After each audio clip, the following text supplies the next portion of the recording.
हम शुरू करते हैं आज का ब्लॉग।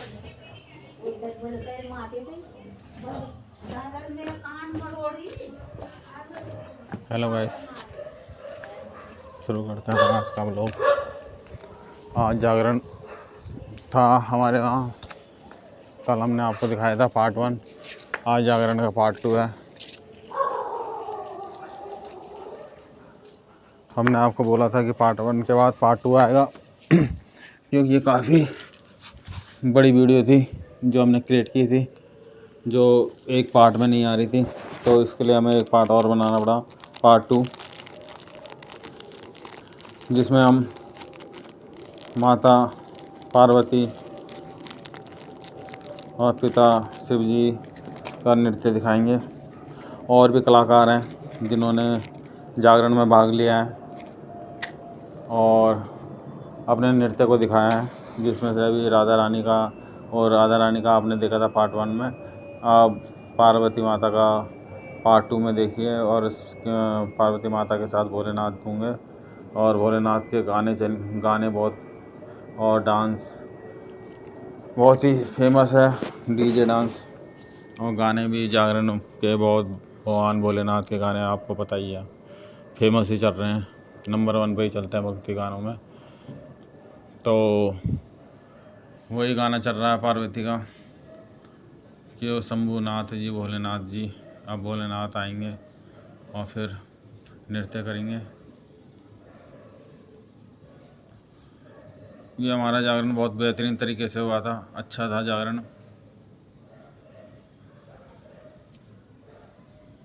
इसमें पार्वती माता डांस कर रही थी।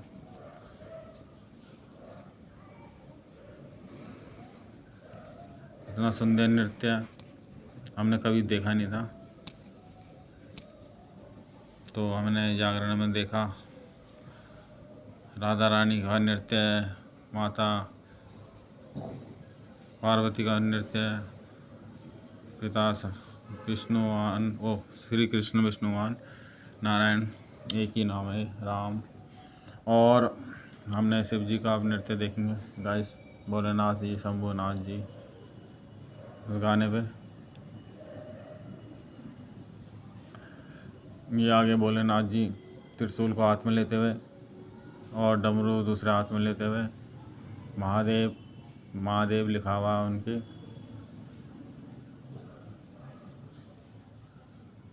पोशाक पे। और भोलेनाथ जी बिल्कुल असली के भोलेनाथ जी लग रहे हैं। माता तो पार्वती भी असली लग रही है। ऐसा लग रहा है कि भगवान धरती पे नीचे उतर के नृत्य कर रहे हैं हम लोगों के सामने। तो सारे लोग मदहोश हो गए, शांति से बैठे और नृत्य को देख रहे हैं।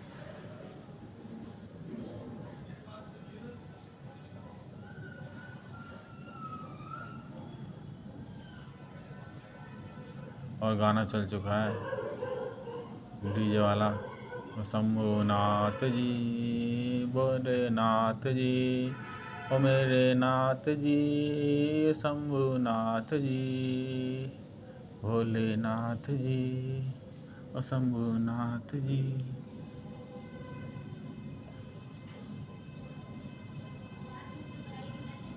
और अब आप देख सकते हो गाइस, भोलेनाथ जी ने अपना रूप धारण कर लिया है, अपने असली रूप में आ गए, नृत्य वाले रूप में। क्योंकि जब भोलेनाथ नाचते हैं तो उनके सामने सारे नृत्य कला सब भोलेनाथ में समाई हुई है। नृत्य के तो नंबर 1 भोलेनाथ जी जैसे नृत्य तो कोई कर ही नहीं सकता। उन्हें नृत्य बहुत पसंद है। वो श्री कृष्ण भगवान से मिलते हैं अभी भी वृंदावन में और नृत्य करते हैं उनके साथ। वो नारायण भगवान श्री कृष्ण के बहुत बड़े भक्त थे। हमेशा उन्हें याद करते रहते हैं अपने आंखें बंद करके। एक बार पार्वती ने पूछा, भोलेनाथ ये बताओ, आप इतने बड़े देवों के देव महादेव हो और आप आंखें बंद करके क्या, किसके बारे में, कौन सा ऐसा वो है जो आप आंखें बंद करके उसमें लीन हो जाते हो? तो भोलेनाथ ने बताया कि मैं श्री कृष्ण नारायण भगवान की को याद करता हूँ, उनको नाम लेता हूँ, उनका सिमरन करता हूँ, याद करता हूँ उनको। तो वो कहते हैं अच्छा, तो वो कहते हैं कि हाँ श्री कृष्ण नारायण भगवान इतने बड़े भगवान हैं, तो ये जंगलों में क्यों घूम रहे हैं ऐसे मनुष्य की तरह?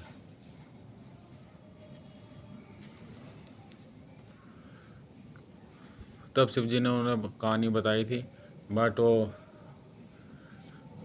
माता सती पूरी कहानी सुन नहीं पाई और परीक्षा लेने के लिए चली गई थी।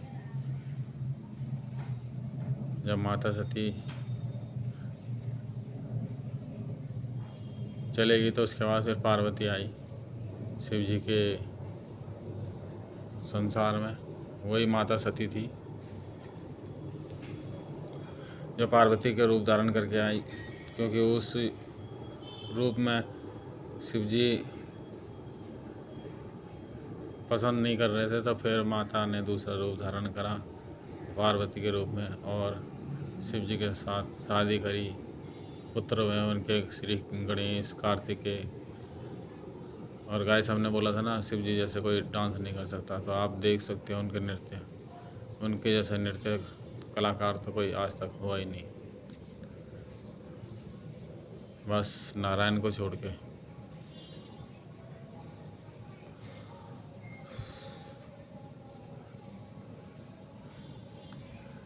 नृत्य करने के लिए वो अभी भी वृंदावन में आते हैं और नृत्य करते हैं।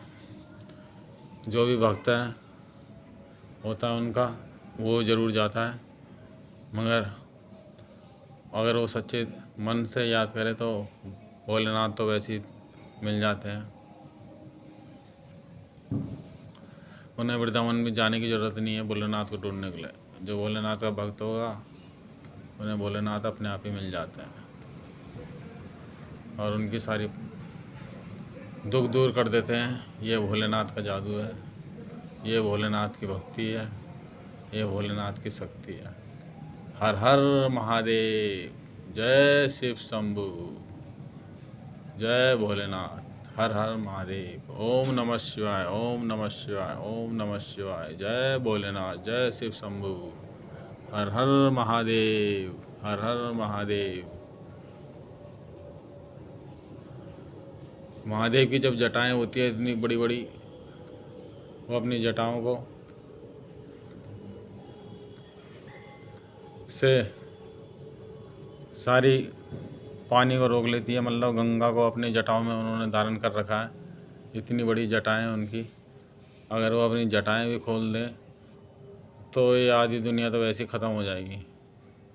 इसलिए वो अपनी जटाओं में गंगा को रखते हैं, जिसके वजह से गंगा धरती पे बहती है और धीरे धीरे बहती है। जिस दिन उनकी जटाओं से गंगा धरती पे आ गई तो धरती ख़त्म ही हो जाएगी। तो इसलिए शिव जी ने गंगा को अपने इसमें रख रखा है जटाओं में, और गले में उन्होंने विष धारण कर रखा है जो नीचे नहीं उतरता, वहीं पर रहता है कंठ में। क्योंकि जब वो हुआ था समुद्र मंथन तो अमृत ले लिया था देवताओं ने और विष धारण करना था, तो कौन विष धारण करता? तब शिव जी आए थे, देव को देव महादेव, और महादेव ने वो विष को धारण करा और अपने कंठ तक में समा दिया, जो उनके कंठ में रहता है। अगर चाहें तो अगर फुकार मारे तो आधी दुनिया तो वैसे ही ख़त्म हो जाएगी गाइस। धरती ख़त्म हो जाएगी, ब्रह्मांड ख़त्म हो जाएगा। इसलिए वो अपनी जटाओं में रखते हैं जहर को भी, जिसकी वजह से सांप भी उनके गले में रहते हैं हार बन के, उन्हें किसी हार की ज़रूरत नहीं पड़ती। सांप उनके गले में, अजगर उनके गले में रहते हैं। जब शिव जी शादी करने के लिए आए थे तो उनकी माता सास ने, पार्वती की माता ने जब देखा कि अरे शिव जी तो ये बड़े उसमें आ रखे हैं राक्षस रूप में, इनके गले में तो सांप घूम रहे हैं और ये तो जटा उटा धारण कर रखी है इन्होंने, तो वो डर गई, उन्हें चक्कर से आ गए और वो गिर गई। और जब वो होश आई तो वो करी, अरे नहीं, मैं अपनी बेटी की शादी नहीं कराऊंगी, इसके साथ नहीं कराऊंगी, ये नहीं कराऊंगी। वो डर गई थी क्योंकि उसने शिव जी का असली रूप देखा नहीं था। जब उसे बताया गया उनके राज्य के, उनके शिव जी के ससुर ने और रिश्तेदारों ने बताया कि वो तो बहुत खूबसूरत है, वो तो देव का देव महादेव है और नारायण जो हर टाइम नारायण नारायण करते हैं। तो उन्होंने बताया कि ये शिव जी तो बहुत सुंदर है, ऐसा वर नहीं मिलेगा, आप चाहे तो एक बार देख सकते हो उनको असली रूप में। वो आ गए हैं, दरवाजे पे ही खड़े हैं, आप आके एक बार देखो। तो फिर उनकी बात पे सुन के फिर माता गई दरवाजे के पास में। जब उन्होंने देखा, अरे शिव जी तो बहुत खूबसूरत है, ये क्या देख लिया था मैंने उस टाइम पहले। तो फिर जब देखा तो खुश हो गई, फिर नीचे गई, फिर उन्होंने स्वागत किया शिव जी का और माला वाला पहनाई, फूल वूल डाले और स्वागत किया अपने दामाद शिव जी का। तो जब शिव जी अंदर आए तो उनका स्वागत किया गया और उनके साथ उनकी जो सेना आई थी, जो उनके दोस्त, शिव जी के दोस्त, मित्रगण, जितने भी सहपाठी थे, सारे के सारे जब आए और बारात में जब वो खाना खाने लग गए तो ऐसा माहौल हो गया कि बाराती भगने लग गए थे, क्योंकि उसमें से कुछ तो राक्षस थे जो शिव जी के दोस्त थे। मतलब साथ में जब शिव जी जंगल में ही रहते थे, शिव जी पहाड़ों में, ऊंचे ऊंचे पहाड़ों में, तो राक्षस लोग भी रहते थे। तो वो भी, उन्होंने भी शिव जी के बल तप के कारण डर के, ये मतलब प्यार समझ लो या भक्ति समझ लो, उन्होंने राक्षसों ने भी शिव जी के दोस्त बन गए और फिर वो शिव जी के साथ ही रहने लग गए। तो शिव जी की शादी में आए थे सारे दोस्तगण, मित्रगण। तो जब उन्होंने बारात में देखा तो उन्होंने सब्जी उठा के ऐसी पटकी, डोंगे के डोंगे कि बाराती डर के मारे भग गए। उन्होंने बोला, अरे ये क्या, ये तो बड़ा ख़तरनाक नृत्य हो रहा है, तो डीजे की ज़रूरत ही नहीं है। वो राक्षस लोग ऐसे डांस करने लगे कि डीजे की ज़रूरत ही नहीं है, उनका अपना ही गाना चल रहा है और उनका अपना ही डांस चल रहा है। गाइस, ये ऐसे देख के बाराती सारे भगने लग गए और चारों तरफ हथड़ा मथड़ी मच गई।